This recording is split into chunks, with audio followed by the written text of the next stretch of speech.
It looked like you came out Saturday much more aggressive in how you were calling the game, and you had clearly defined playmakers. Obviously, your quarterback, but Jalen Knighton as a run pass threat, and Charleston Rambo as a threat down the football field.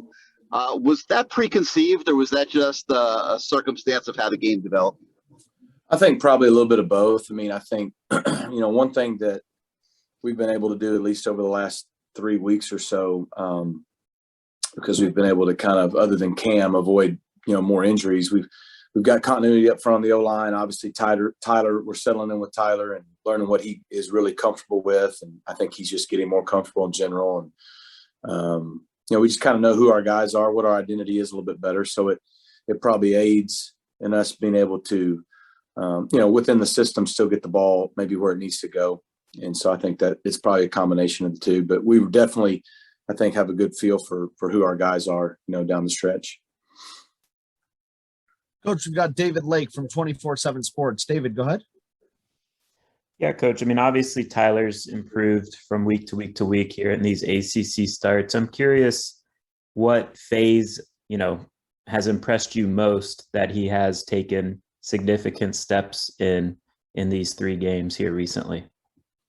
I think what was great last Saturday was he just, he started out well. He started out comfortable. He started out confident throwing the ball. That opening drive, I mean, he made a couple of really good throws, especially the touchdown throw to Rambo. So I think just the fact that it seems like things have at least slowed down both mentally and just maybe even emotionally, like when a game starts, the moment is not too big for him anymore, which is good because he played at the beginning of the game like he'd kind of finished the last 2 and was able to sustain that all game. I think also in the pocket, just he made a couple of really nice plays that aren't going to go on the stat sheet. Nobody's going to know. And it's just simple throwaways, not taking a sack, not forcing the ball down the field. A couple of times when maybe they covered it or protection was maybe breaking down to the point that he just got rid of the football. And I think those are little things that maybe, don't show up in the stat column or don't go noticed, but are a big deal, because one in particular, I think we just gotten a first down off of a backed up drive and in the second quarter, I believe. And we tried to tempo and throw a little bit of a kind of a shot, but a concept down the right side, and they covered it well. And then they had a linebacker breaking free, and he just threw it away over X's head out of bounds and became 2nd and 10. And to everybody else, it's like, okay, no big deal. We ended up converting that 2nd and 3rd down and moving the ball a little bit more that drive. And we don't do that if he either takes a sack or forces an interception. And so I think little things like that is where he's probably grown the most. How hard is that line to toe for a young quarterback? Because he's clearly aggressive, right? He's not afraid to throw it downfield, but against NC State, he didn't really put the ball in harm's way at all. Yeah, it's a fine line. Like I said, I think it just comes with time and experience and continuing to see, in those first 2 games, specifically against Virginia and North Carolina, where he did really well, but then also where he held the ball too long. Maybe we took a sack and he could have bailed us out and got rid of it, or he forced the ball like right before half against North Carolina. It's a fine line because you want to be aggressive, like you said. And the thing about NC State, after that opening drive, we hit him on the big 3rd down with Mike in one-on-one and hit him Rambo. They pretty much stopped playing man coverage. They pretty much said, we're not going to go one-on-one. That's really where we felt like we had the advantage, was on the outside. And they were really dropping 7 or 8 most of the night. And that's why, we didn't have as many explosives after that. We kind of had to slowly work the ball down the field. But for a young quarterback to not force the ball into that coverage, I thought showed a lot of growth. Coach, we've got David Wilson from the Miami Herald next. David, go ahead. Hey, Rhett. Tyler on Saturday, the one thing that kind of stood out is he seemed way more accurate, especially kind of from the start. And I know like some of that is probably, like you said, just like being ready to go, like the mental aspect of things. I'm wondering, are there also like kind of tangible things you kind of see differently with him, whether, I don't know, it's mechanic, like he's more true to his mechanics or footwork, anything like that just kind of tangibly kind of looked better on Saturday than maybe it did in the first halves of the last couple of games?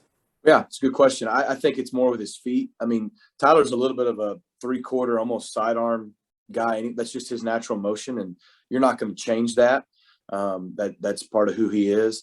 But I think he's noticed, and we've really talked a lot about, when he has a really good rhythm and tempo and depth to his initial drop, he's able to really get through his progressions nicely and be a lot more accurate. And so I think more of it's tied to his feet probably than the mechanics above the shoulder. And I think that goes hand in hand with him being really intentional about trying to work on that. And I think it also just is, it still goes back to the nerves. You know, when you're calm at the beginning, your drops are right, your feet are right, everything goes together. And when you're not, maybe things shorten and get a little bit quicker. And that's sometimes where the inaccuracy comes. So I think it's a combination of those things.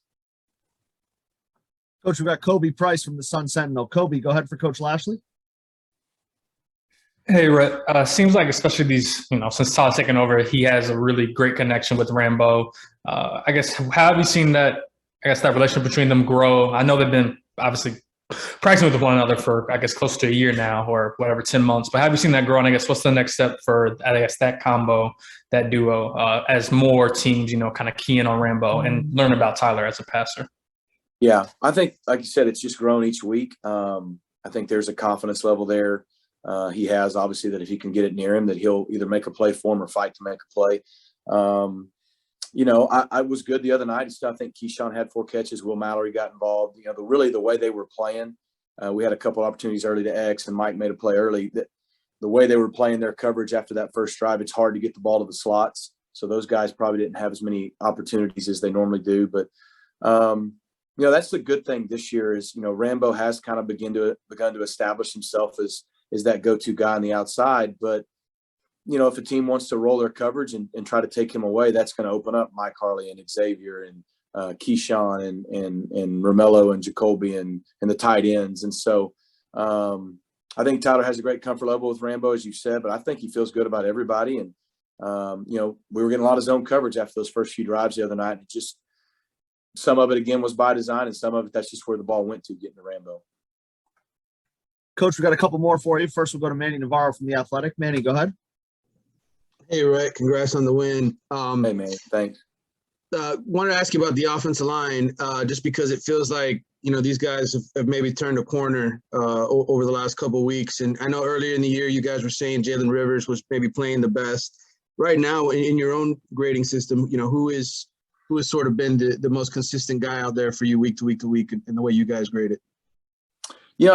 That's a good question. You'd have to ask Aaron on the grades part, okay, how he grades it. But, I think the biggest thing that what you pointed is just, again, sometimes it doesn't matter who the 5 are. When they've played 3-4 now weeks in a row together, they get some continuity. And I think that's why you see them starting to settle in and play better. And, in the run game, we're better. We're not turning people loose in the passing game. Tyler's had good time, and we've done a nice job there. I think you got guys like Navon and you got guys like Jared Williams who are just really veteran guys, played a lot of ball. But I think DJ Scape's playing a lot better at guard than he did last year. He was more comfortable at tackle. That's why we started the season that way when we had everybody healthy. But he's come in at guard and played a lot better, I think, than he did a year ago. I think Ja'Kai Clark is really starting to play well at center. He was real physical the other night. And so I think he's really starting to get comfortable now after 3 or 4 games at that position. And then I think, Zion's played a ball on the left side. So I don't know if there's one guy. I think they're all just playing really good, steady ball. But probably the one that would stand out the most would be Ja'Kai and DJ, just because Ja'Kai hadn't played a lot of center. I think he's starting to really play well. And DJ is playing much better at guard than he did a year ago, I think. And then just my other one was on Will Mallory because, I guess in the post-game interview, Tyler told QAM just that he had a talk with Will and said, forget screw everything, just go out there and kind of get your confidence back. And I guess from your perspective, do you see a different Will Mallory now after that game, having the touchdown, having the big catch on 3rd down, and maybe speak to just what that meant to have that conversation between him and TVD? Yeah, I do feel like, we saw kind of Will Mallory that we're all used to on Saturday. The touchdown catch, he had a big catch in the opening drive. It was only about an 8 or 9 yard catch, but it was a really good play that got us into the 3rd and short to throw the touchdown. And then obviously the play to seal the game was huge. And, I didn't know about Tyler and Will's conversation, but that's good. The quarterback always having conversation with guys. I encourage those guys to do that because if Tyler tells a guy something, it means a whole lot more than if I tell him something. But I think with Will in particular, like we'd said earlier in the year, in those first 2 or 3 weeks, a lot of our older guys were pressing, and he dropped that ball against Michigan State. And I think guys just it's easy to, kind of lose some of that confidence, like you said. I think Will's a great example of, he came back after that game, and really from Central Connecticut on through the last 3 weeks, we've seen that from Will in practice. He was humble. He worked as hard as he could. He worked on being a better blocker. He just worked on doing all the things that are boring and nobody cares about, the little things. And he just went to work. He didn't worry about catching balls. He didn't worry how many came his way. Y'all would ask me every week, are we trying to get the ball to Will more? And, we weren't consciously pushing it to him because we just wanted him to work through this. And I think he's a great example of a guy who just came to work, did everything right over the last month. And it's funny how the ball finds those guys in those moments, and like the last play of the game, really. And I think just by him focusing on just being better at all the things he can be and not worrying about that, the ball's going to start finding him more and more. And I think he's playing at the level that we all know he's accustomed to playing at. Coach, last hand up is Matt Shodell from Canesport. Matt, go ahead. All right, last but not least.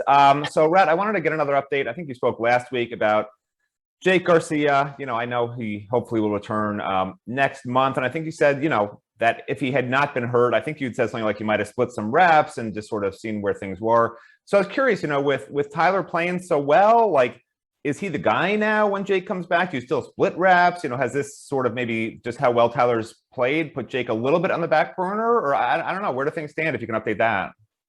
Yeah, I think Jake's week to week. We really don't know if we'll get him back this year or not. And so, if he gets back in time to be available in a backup role towards the end of the year, that'd be great. I think, Tyler over the last 3 games has shown great improvement each week. And like I said, I think he played lights out Saturday. I mean, statistically it says so, but he just seemed really in control and in command and seeing the field well, really from the first quarter through the fourth. And so I think Tyler's going to keep getting better and better. And hopefully offensively, we continue to kind of grow into this identity we have and keep getting better. And we'd love to get Jake back. The more depth we can get, the better.